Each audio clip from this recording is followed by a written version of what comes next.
To all those people watching, I would like to remind everyone that this video is not made strictly for kids. It is for older fans and adults too. Enjoy the fucking video! This video is brought to you by my loyal patrons. Register now at any tier to watch new videos 1 month in advance before they're made public. Link is in the description.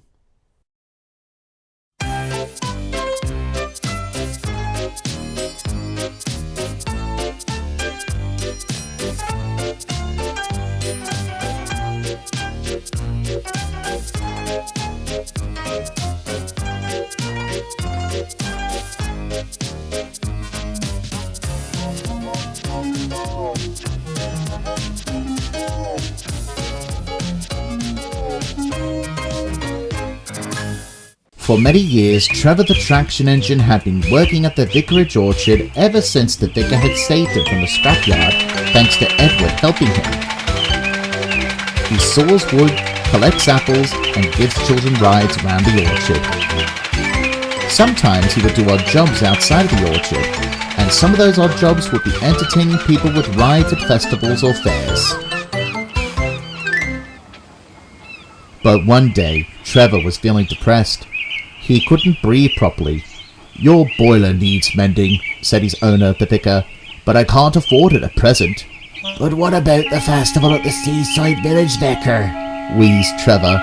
"Even if you're as fit as a fiddle, Trevor, they weren't going to have you this year since they already had a special attraction to replace you. I'm sorry, old boy." This made Trevor feel more depressed.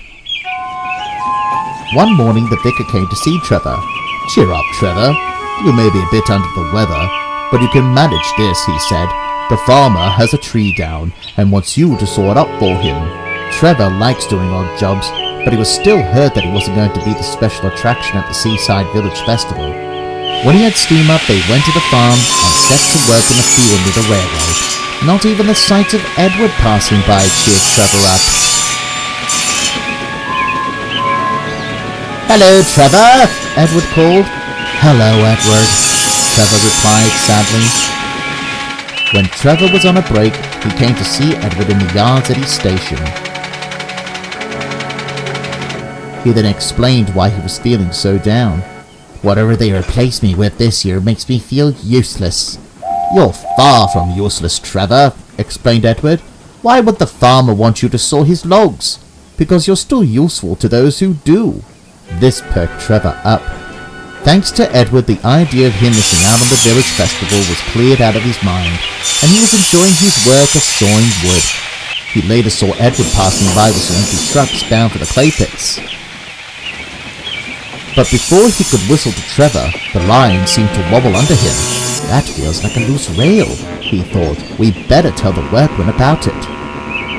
When he arrived, Edward was tasked to take some full trucks to the station. But the old engine was worried. "But there's a bump on the line near the junction," he told the workmen. "Are you sure that it is safe to do so?" "I don't have time to worry about a bumpy track. The line is safe enough as it is. Get going, please." So Edward did as he was told.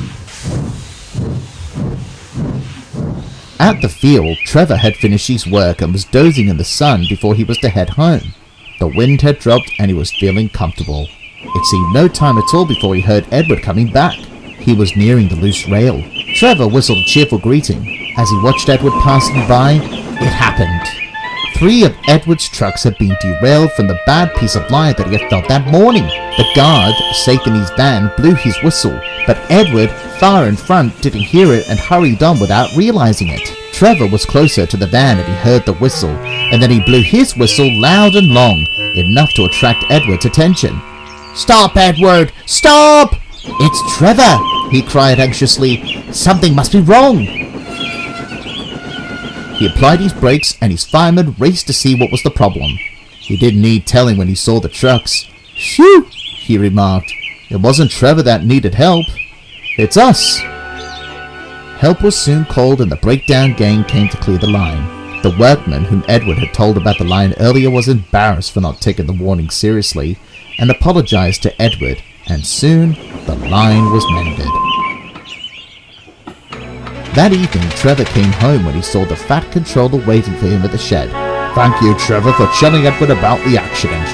I have heard about your boiler, and as a reward, you are going to my works to have it mended.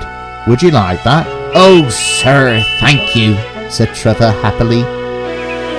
Now Trevor is as happy as can be with his mended boiler, and even though he missed out on being the special attraction, lots of children came to see him still. They had all heard about his heroic action towards Edward. I guess I am a special attraction, he said to himself.